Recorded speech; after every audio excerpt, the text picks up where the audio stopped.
Good morning, everybody. It's Doc Green, the Road Scholar, coming back at you. I don't know if y'all been paying attention to these headlines, but you might want to go look, Google it. Bloomberg had just reported, and a few others, they're all starting to report now, the fuel shortage that we're in America. They've been kind of playing with it a little bit, but because mainstream media wants to push this big green agenda and everything, which I'm not against green. I think we do need to start finding alternative fuel sources because we are definitely running out of oil. I mean, there's only a finite amount of it. However, to sit there and try to turn us all green in 5 years is not going to work. Europe has been working on it for 20 years and they're still not all green. But all of you guys that think it's all great and everything, I want you to start paying attention. Go in there, you can look up, just type in fuel shortages in your Google search and you'll start seeing it. Even the Department of Energy is starting to warn about it.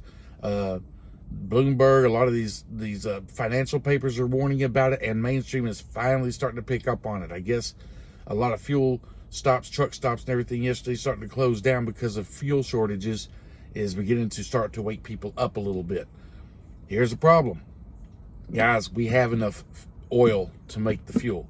We do not need to be begging OPEC.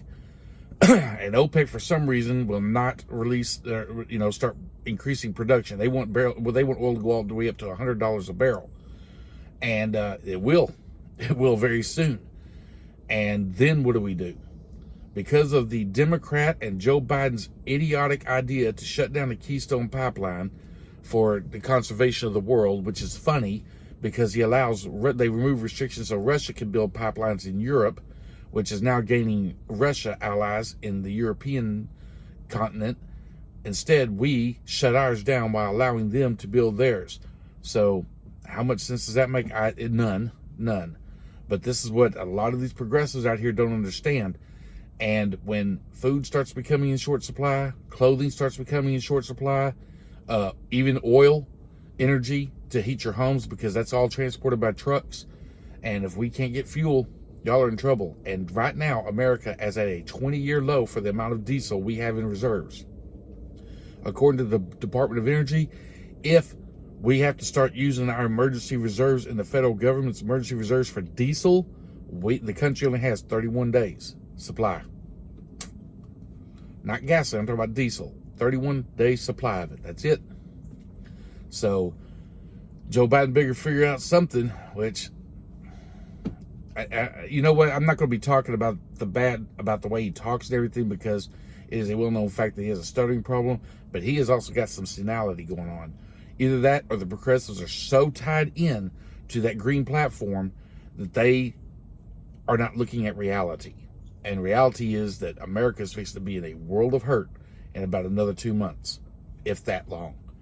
So guys, start preparing, because a lot of our trucks and everything, unless you're in an area that's going to get a lot of fuel and everything, you can already see in Ohio they're starting to shut fuel stations down, trying to wait on fuel to get there. New Mexico, Arizona, Nevada are all rationing. Not all the truck stops are rationing, but a lot of the smaller ones and everything are already starting to ration, which it always starts that way and it spreads out to the bigger ones.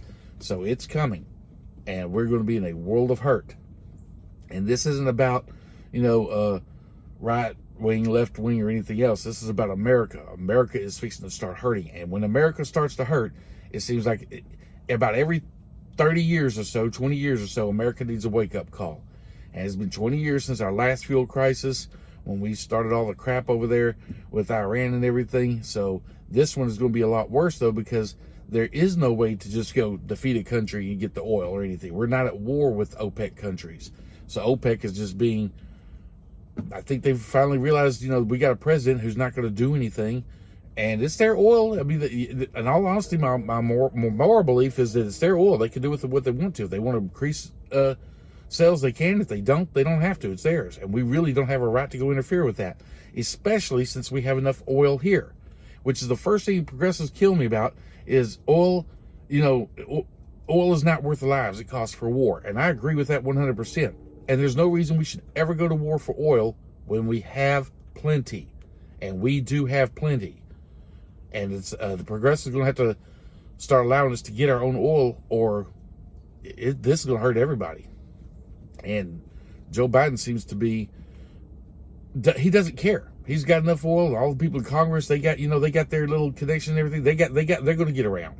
They're going to be considered high priority while your butt is starving and lining up at fuel stations and freezing this winter because of brownouts and possibly blackouts because of no oil, no diesel to run these big power plants and everything. So anyway, just wanted to come on here and let y'all know elections do have consequences. And I know I do not like I don't like talking about politics on my channel, but to be honest, that affects truckers directly. And you're fixing to find out. The independents are really fixing to find out because they don't get any kind of fuel discounts or anything. It's harder for them to negotiate their contracts because they have to wait on the big companies to kind of agree with them, because otherwise someone's going to haul the freight and everything. So, yeah, this is fixing to hurt us. Not hurt us, but it's fixing to hit us. And all we're going to do is raise our prices, which means that we're going to be causing the manufacturers and the producers to raise their prices to use us, which is going to be a trickle-down effect, even though trickle-down economics isn't a real thing. It is supply and demand, but the more you charge these manufacturers, the more they're going to raise their prices, and the more it's going to cost our neighbors, friends, and family. So, yeah, this is fixing to be bad.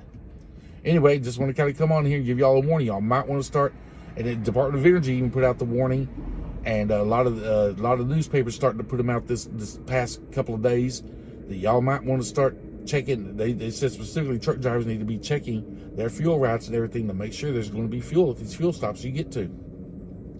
Just want to give you all a warning. Don't be going down to E and let your light turn on and you're going to make it up to the next pilot, because the next pilot may not be able to help you out, or the next TA, Petro, any of them. So guys, y'all need to start watching, call ahead, look ahead. Some of you might want to download the Trucker Path app on your phone so that y'all can figure out if the next fuel station is going to be open or not, because we're getting into that situation. I'm not saying we're there right now, but well, actually, I guess in a few places we are. But it's going to get worse. So Trucker Path app might help some of you guys be able to program, place ahead of time, get your fuel routing ahead of time, know where you're going to go. Because if you're depending on your company and your company has these fuel routes that they've made deals with and everything, they may not have fuel when you get there. So guys, y'all might want to look into that. Talk to you later. Bye.